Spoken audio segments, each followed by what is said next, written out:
Yeah. Oh, you want some? Take that, you Nazi scum! Yeah! Oh, that's a good one. Yeah! Oh, yeah! Yeah! Oh, yeah! Wow!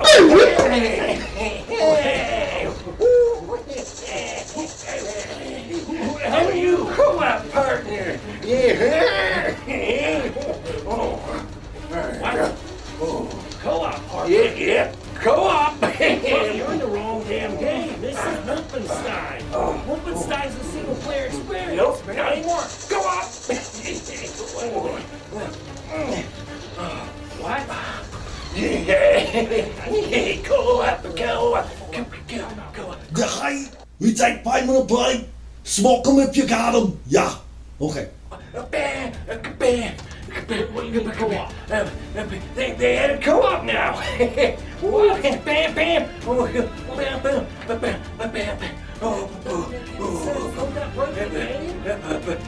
Probably. Ooh, yeah.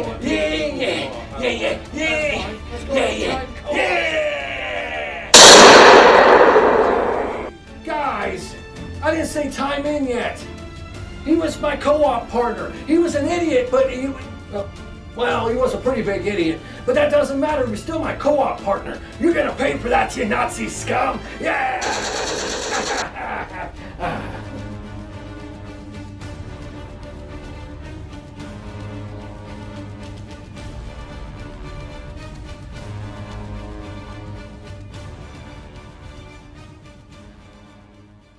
Hello everybody, it's me, Nate, aka Devil Dog, and I'm back with another game review. This time I'm reviewing Wolfenstein Youngblood.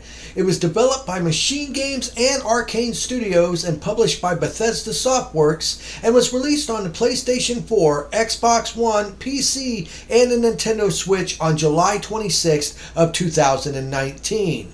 It is a single-player first-person shooter where you play as either Jess or Sophie Blazkowicz, the grown-up daughters of BJ Blazkowicz, on a mission to find their missing father that leads you on a globe-trotting adventure as you fight against the Nazis, helping others, all to try to locate your father, BJ. First of all, I have to let you know this game does have a day one patch that's quite significant. I'm not sure what it's for, probably just bug fixes, but just so you know, it does have a day one patch.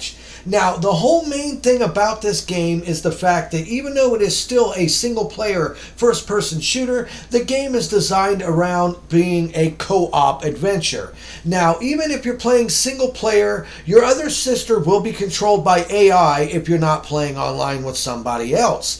And the way it goes is the AI is not that bad. It's pretty smart. In fact, I found the AI is a lot smarter than most of the people I've played with online. But if you do choose to play online with someone else, you'll have the option of voice chat, different emotes, and the main mechanic with this game that kind of takes a while to get used to is the shared health system. Now, what that means is you both kind of share lives. So once you run out of lives, that's it. Game over. But whenever you have somebody who's injured, you can run up to them, and if you're like online, you can yell at somebody, you can hit the button, and you actually yell for help to let them know you need help, and they'll show up as glowing on your map so you'll know where they're at, and you zip over to them, hold the square button down, at least on the PS4, and you'll be able to resurrect your friend, your daughter, your sister, so you can keep fighting against the Nazi hordes. Now, the thing is with it is it actually plays a lot into the mechanics of this game, and fortunately they designed it from the ground up to be with this co-op mechanic throughout. So everything from solving puzzles of where like you have to go into one room while the other sister goes to the other room to flip a switch at the same time, grab a handle to help lift up like doors to go through. Honestly, oddly enough, it kind of reminds me of a first-person shooting version of Army of Two, I think it was the name of the game, where it was the co-op buddy game where you go around shooting, but a first-person version where you're fighting Nazis. it's still fast, it's still fluid, and graphically it's still a very impressive game. But it also takes a main thing with the mechanics of the boss battles to where you have to actually work together as a team. Now, I have noticed the AI with the other character, whenever you're playing offline, can be smart but not that helpful. You can actually let somebody know when you're playing online, hey, yo, Buck, get around this guy and shoot him in the back. Because you'll have to like lure an enemy over so the other player can sneak up behind them and shoot them in the back, or do something else to actually help you defeat them. If not, it can be kind of challenging on some of these bosses, and you can get wiped out fairly quickly, even on the easy setting. Now, this game does have a pretty unique leveling up system. As you kill enemies and stuff, you'll gain points, and you can use them to unlock new gear abilities as you level up, which is cool. But the only problem I've noticed with it is it does have microtransactions. I'm never a fan of these, and they kind of piss me off in any sort of game nowadays. And it seems to differ on what system you play the game on, but their main buying microtransactions is the use of gold bars that you can buy with real money. Now, right now, they appear to be for cosmetic only, even though I found you can buy XP boosts, health, and armor with them. So that's not cosmetic only, people. If you get an experience point boost by paying real money, that is not cosmetic only. I'm not going to say that's pay to win, since this isn't really an online ranked match sort of game, but still, that's pay to win. That pisses me off. Why you got to do that? Now, you don't have to buy anything with real world money. You can find gold and silver coins throughout the game by just looking through stuff, breaking open boxes, and collecting items. And the silver coins that you find can be used for different suit skins that you get through it. And as you go through, you'll earn different ability points that you can use to unlock new abilities.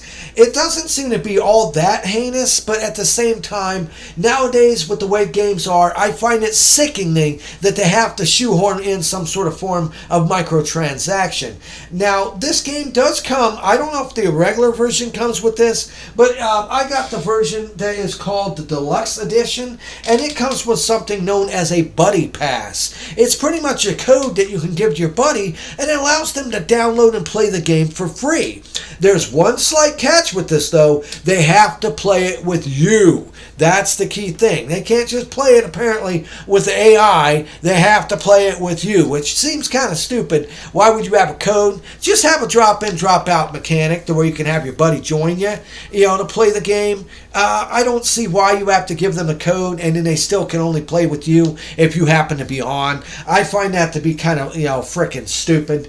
I understand why. They want you to buy the game. And if you figure this game is only $29.95, it's only $30 for this game. So it's not a full price game. So that does make it not as bad over the fact of how they do it with the multiplayer and the microtransactions, even though I still am sickened by microtransactions and I can't stand the damn things. But honestly, for $30, it's not that bad, mainly because the game plays buttery smooth. You get all kinds of badass weapons, badass abilities. I was kind of worried that the two main characters were going to be annoying, and they're typical young teenage type girls, young girls. So, they're like, awesome, I'm badass, you're great, you're awesome, but it's not that bad, fortunately. It's understandable, because let's be honest, if you were the kids of BJ frickin' Blazkowicz, you would be a badass too. So that's not really something that's bothering me with their personalities. I don't really care for them,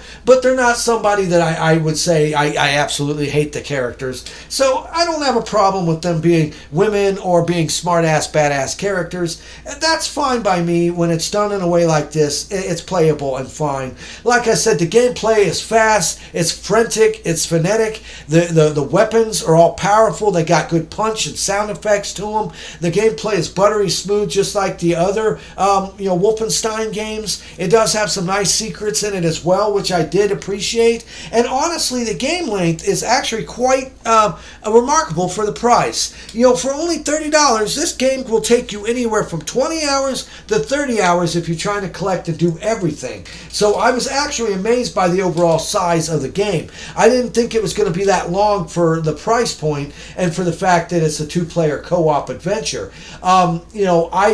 was kind of worried. I didn't know how it would translate in a co-op adventure with Wolfenstein, but fortunately, with the level designs being rather open and pretty well thought out with terms of different like hidey holes and the areas you can crawl through, traps you can set, the ability to work with a buddy actually makes the game very, very fun as long as you get somebody that knows what they're doing.